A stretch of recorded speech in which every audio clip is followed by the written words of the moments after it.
मैं ही शिवानी और हम देखने वाले हैं आज हमारे नेशनल पार्क। जैसे कि मैंने आप लोगों से बोला था कि हम बायोस्फीयर रिजर्व और नेशनल पार्क को देखेंगे, तो आज हम देखने वाले हैं लद्दाख एंड जम्मू कश्मीर वाले नेशनल पार्क। जो इम्पोर्टेंट है वो ज़्यादा डिटेल में देखेंगे, जो इम्पोर्टेंट नहीं उनके नाम सिर्फ देखेंगे और फेमस चीज़ें देखेंगे, ज़्यादा कुछ नहीं देखेंगे। ठीक है, तो उम्मीद है कि आप लोगों की पढ़ाई अच्छी तरह से चल रही होगी, क्योंकि प्रीलिम पास आ रही है, जस्ट 4 मंथ हमारे पास है। तो अच्छे से पढ़ो, अच्छे से आगे बढ़ो और प्रैक्टिस करते रहिए। बिना प्रैक्टिस से कुछ नहीं होता। जिनकी रीडिंग स्पीड अच्छी नहीं है उस पे ध्यान दीजिए और क्वेश्चन सॉल्व करते रहिए ताकि आपकी सिली मिस्टेक ना हो। तो बस आज के लिए मैं इतना ही कह सकती हूँ। आगे जितना याद आएगा मैं बताती रहूँगी आप लोगों को। तो चलो देखते हैं लद्दाख वाले। आज हम नेशनल पार्क देखने वाले हैं। तो लद्दाख में एक ही नेशनल पार्क है जिसका नाम हेमिस नेशनल पार्क है, जो कि 1981 में बनाया गया था। इसका नाम एक बुद्धिस्ट मोनेस्ट्री है, यहाँ पे लिखी भी है मैंने, तो उसके ऊपर से इसका नाम रखा गया था, जिसका नाम था हेमिस गोम्पा। एक बुद्धिस्ट मोनेस्ट्री है जिसके ऊपर से हेमिस का नाम रखा गया है, हेमिस नेशनल पार्क। तो उसका लोकेशन जो है ये इंडिया का सबसे नॉर्थ में, हिमालय के नॉर्थ में है। ऐसा एक नेशनल पार्क है जो कि इतने हाई अल्टीट्यूड पे सिचुएटेड करता है, नॉर्थ ऑफ हिमालयाज। और सेकंड है इसका वेजिटेशन। अगर देखा जाएगा तो यहाँ पे स्टेपे वेजिटेशन मिलता है, और जो फॉरेस्ट जो है ड्राई सब अल्पाइन फॉरेस्ट मिलता है। यहाँ पे मैंने लिखा भी है ड्राई सब अल्पाइन फॉरेस्ट। ये चीज़ें याद रखने के लिए ज़रूरी है। ये हालांकि इतना ज़्यादा इम्पॉर्टेंट नहीं है, बट याद रखना, क्योंकि स्नो लेपर्ड जो है वो न्यूज़ में है। और यहाँ पे लद्दाख को स्नो लेपर्ड जो है वो वर्ल्ड्स की कैपिटल माना जाता है। World's snow leopard capital Ladakh को माना जाता है। तो इसीलिए मैंने सोचा कि पहले इसको डिस्कस करते हैं।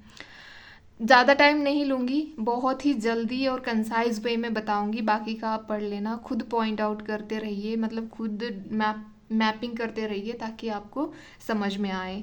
जैसे कि अब हमने देखा है ये लेह के ऊपर, मतलब लेह के नॉर्थ पे सिचुएट करता है ये नेशनल पार्क यहाँ पे। और इसके ऊपर से नॉर्थ से इंडस रिवर फ्लो करती है, इसको बॉर्डर बनाती है नॉर्थ से। इस नेशनल पार्क को इंडस रिवर जो है वो बॉर्डर बनाती है ऊपर से, नॉर्थ से।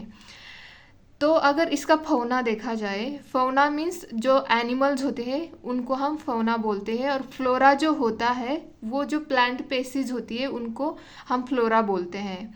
तो फौना में यहाँ पे स्नो लेपर्ड्स हैं जिसका IUCN स्टेटस अगर देखा जाए तो ये वनरेबल है। और इनकी साइट्स जो है हमारी, इनमें देखा जाए तो ये अपेंडिक्स फर्स्ट में आते हैं। और जो हमारा वाइल्ड लाइफ प्रोटेक्शन एक्ट है 1972 का, इसमें ये शेड्यूल दिख रहा है। ओके, कोई बात नहीं, मैं थोड़ा ऊपर लेती हूँ। हाँ, तो ये शेड्यूल फर्स्ट में आते हैं वाइल्ड लाइफ प्रोटेक्शन एक्ट 1972 के। ये एक फ्लैगशिप स्पेसीज है। आपको कीस्टोन स्पेसीज, फ्लैगशिप स्पेसीज पता होनी चाहिए। अगर नहीं पता है तो प्लीज़ कमेंट बॉक्स में मुझे बताइए, नहीं तो मैं अगले वीडियो में डिस्कस कर दूँगी। ये क्यों न्यूज़ में है स्नो लेपर्ड्स इसलिए न्यूज़ में है क्योंकि किर्गिस्तान जो है उन्होंने अब ऑफिशियली डिक्लेयर कर दिया है कि ये स्नो लेपर्ड जो है वो उनका नेशनल सिंबल है ऐसे। तो ये हो गया हेमिस नेशनल पार्क। आपको याद रहेगा, प्लीज़ देखते रहिए, रिवाइज करते रहिए और टेलीग्राम चैनल ज्वाइन करिए, वहाँ पे मैं इसकी PDF फॉर्मेट दे दूँगी। अब देखते हैं हम, अगर हम ऊपर आए हैं तो हम लद्दाख और जम्मू कश्मीर को आज कम्प्लीटली पूरा कर देते हैं, इसीलिए मैंने सोचा कि दोनों को आज एक साथ ही पूरा करते हैं। तो यहाँ पे मैंने नंबरिंग दी है, ये जम्मू कश्मीर का एरिया है, यहाँ पे नंबरिंग दे दी है क्योंकि आपको याद रहे, मतलब समझने में आसानी हो। तो यहाँ पे ऊपर फर्स्ट देखा है तो ये है सिटी फॉरेस्ट नेशनल पार्क, जिसको हम सलीम अली नेशनल पार्क भी बोलते हैं, जो कि लोकेट करता है श्रीनगर में, जम्मू एंड कश्मीर। इसका फौना जो है एक कश्मीरी स्टैग, आपने हंगुल जिसको बोला जाता है, तो ये एंडेंजर्ड है हंगुल। अगर आप देखोगे IUCN स्टेटस इसका, तो ये भी यहाँ पे मिलती है, बड़ी फेमस। इनके इनसे जो वो क्या बोलते हैं, इनके रेशम से वो ये बनता है, शॉल बनती है, तो ये बड़े फेमस है।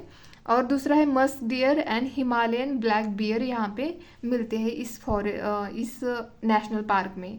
और सेकंड नेशनल पार्क जो है यहाँ पे सिचुएटेड करता है, जो कि पीर पांजाल रेंज, हमें हमें तो पता है क्यों क्यों इम्पोर्टेंट है ये। और ग्रेट हिमालय, जो ग्रेट हिमालयन रेंजेस है, उनके दोनों के मतलब दोनों के बिटवीन ये सिचुएटेड करता है दाचिगम नेशनल पार्क, जो जिसका फॉरेस्ट कॉनिफरस है। कॉनिफरस फॉरेस्ट के टाइप तो आपको पता होंगे ना, कॉनिफरस फॉरेस्ट कैसे होते हैं, ड्राई डिसिडुअस फॉरेस्ट कैसे होते हैं, अल्पाइन फॉरेस्ट कैसे होते हैं, ये पता होना चाहिए फॉरेस्ट की टाइप। अगर नहीं पता है तो कमेंट बॉक्स में बताइए, मैं उसके ऊपर वीडियो बना दूंगी। तो यहाँ पे रिवर अगर देखा जाए तो दागवन रिवर है, जो कि जाके डल लेक में ये अपना वाटर डिस्चार्ज करती है। और डल लेक जो है वो फ्रेश वाटर लेक है, जो जम्मू श्रीनगर के वहाँ पे सिचुएटेड है। और अगर हम देखे जाए थर्ड देखा जाए, तो थर्ड जो है किश्तवाड़ नेशनल पार्क, जो लोकेट करता है ग्रेट हिमालयाज में। और जिसकी रिवर, अगर इससे रिवर जाती है, वो है चेनाब है। ये हाई अल्टीट्यूड नेशनल पार्क है, जिसका फॉरेस्ट जो है वो कॉनिफरस है। आपको कॉनिफरस मतलब ये दोनों का याद रखिए, इनमें कॉनिफरस ही मिलता है। और फोर्थ है काजीनाग नेशनल पार्क, जो कि पाकिस्तान के बॉर्डर पे बहुत पास है। आपको उरी अटैक तो पता होगा, तो ये बहुत ही पास में है। और establish after Kargil war to conserve markhor wild goat ये जो गोट है, इसको मारखोर, इसको प्रिजर्व करने के लिए इसको इस्टेब्लिश किया था काजीनाग नेशनल पार्क। तो ये 4 नेशनल पार्क मिलते हैं जम्मू कश्मीर में। कौन से? City forest, Salim Ali national park, Dachigam national park, Kishtwar national park, Kazinag national park. और एक ही नेशनल पार्क मिलता है, वो लद्दाख में हेमिस नेशनल पार्क। होप कि आपको ये समझ में आए, और आप मल्टीपल टाइम्स रिवाइज करेंगे तो याद रह जाएगा। ज़्यादा टाइम नहीं देना है हमें, बस अगर आप इसका मैपिंग करेंगे तो बहुत अच्छे से याद रहेगा आपको। होप कि आप मैपिंग करेंगे, और प्लीज़ पढ़ते रहिए, आगे बढ़ते रहिए। आज के लिए इतना ही, धन्यवाद।